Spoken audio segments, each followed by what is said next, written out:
Hello दोस्तों, जैसा कि हम सभी लोग जानते हैं कि एक स्वस्थ व्यक्ति भी अगर कुछ दिन तक सोए ना या उसे ना सोने दिया जाए तो वो काफी मानसिक रूप से परेशान हो जाता है। हम सभी को पता है कि एक स्वस्थ व्यक्ति और एक बीमार व्यक्ति में ज्यादा जल्दी एक बीमार व्यक्ति मानसिक रूप से परेशान हो जाता है। जिस तरह से खाना यानी डाइट हमारे स्वास्थ्य के लिए इम्पोर्टेंट है, उसी तरह से सोना भी उसी तरह से इम्पोर्टेंट है। बिना खाए पिए एक इंसान स्वस्थ लाइफस्टाइल नहीं जी सकता। उसी तरह से बिना सोए या फिर गलत तरीके से सोने के तरीके से एक इंसान अच्छा स्वास्थ्य नहीं प्राप्त कर सकता है। तो अगर आप भी सोने की एक अच्छे उपाय को नहीं जानते हैं तो आपको मानसिक तनाव, स्ट्रेस या फिर कंपन जैसी स्थितियां होना लाजमी है। संसार के समस्त प्राणी सोते भी हैं, लेकिन सही तरीके से सोने का ज्ञान बहुत कम लोगों को होता है। इस वजह से जितना हमें इसका बेनिफिट मिलना चाहिए उतना नहीं मिल पाता है। हम लोग भी अपने मानसिक तनाव और चिंताओं के साथ ही बिस्तर पर लेट जाते हैं और लेटने सोने की कोशिश करते हैं, जिससे हमारा जो मन होता है अवचेतन मन उसमें यानी सेमी कॉन्शियस माइंड की तरफ चला जाता है, जिससे हमें यही नहीं पता होता है कि हम लोग सो रहे हैं या सोच रहे हैं। ये ठीक है कि जब हम सो रहे होते हैं तो हमारा शरीर कुछ काम नहीं कर रहा होता है और वो आराम की स्थिति में होता है, लेकिन मानसिक तनाव के कारण वो पूरी तरह से आराम नहीं ले पाता है, जिसके कारण अगली सुबह जब हम उठते हैं तो सुस्ती, थकान, कमजोरी और दर्द का अनुभव हम करते हैं। कोई भी मनुष्य सोने से पहले अगर योग निद्रा का अभ्यास कर लेता है तो अगले दिन उसको मानसिक तनाव से काफी ज्यादा छुटकारा मिल जाता है। वैज्ञानिकों ने सिद्ध कर दिया है कि योग निद्रा के अभ्यास से एक व्यक्ति अगर 1 घंटे का योग निद्रा का अभ्यास करता है तो रात्रि के 4 घंटे की नींद के बराबर हो जाता है वो।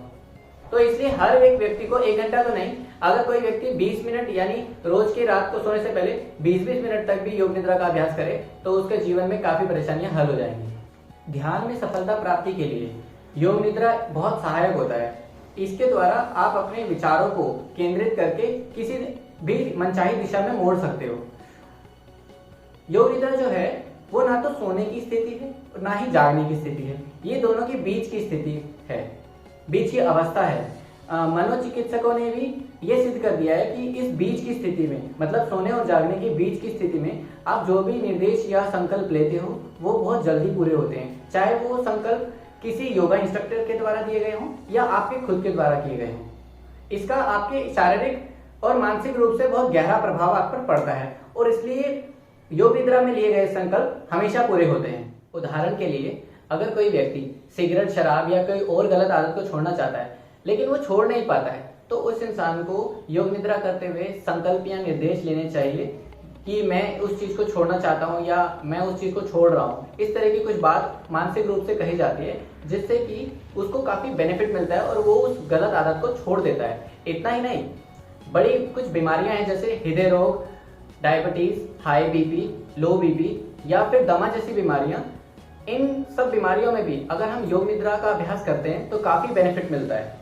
इतना ही नहीं, बच्चे जो कि पढ़ाई में मन नहीं लगा पाते या फिर उनको कुछ सीखने में परेशानी होती है या फिर आप उनको कोई एक अलग कला या फिर कोई भाषा या संगीत आदि सिखाना चाहते हो लेकिन वो सीखते नहीं है जागती अवस्था में, तो उनको योग निद्रा का अभ्यास कराना चाहिए और उस समय पे उनको मानसिक रूप से उस चीज के बारे में बताना चाहिए, कुछ निर्देश देने चाहिए और उन संकल्पों को दोहराना चाहिए ताकि उसको वो सीख पाए और उनकी याददाश्त भी काफी बढ़ जाती है। जो बच्चे मानसिक रूप से परेशान हैं या फिर कुछ याद करने में परेशानी होती है। आशा करता हूँ कि आपको ये वीडियो काम आएगी और हम बहुत जल्द ही योग निद्रा करते कैसे हैं उसके बारे में एक वीडियो बनाने वाले हैं। और अगर आपको इससे संबंधित कोई प्रश्न पूछना हो या योग से संबंधित कोई आपके मन में सवाल हो तो आप हमें कमेंट बॉक्स में जरूर बताएं। और अगर आप कुछ योगा से संबंधित जानकारी और प्राप्त करना चाहते हैं ज्यादा तो आप www.yogipanice.com पर क्लिक कर सकते हैं और साथ ही आप फेसबुक और इंस्टाग्राम पर भी हमें फॉलो कर सकते हैं। Thank you.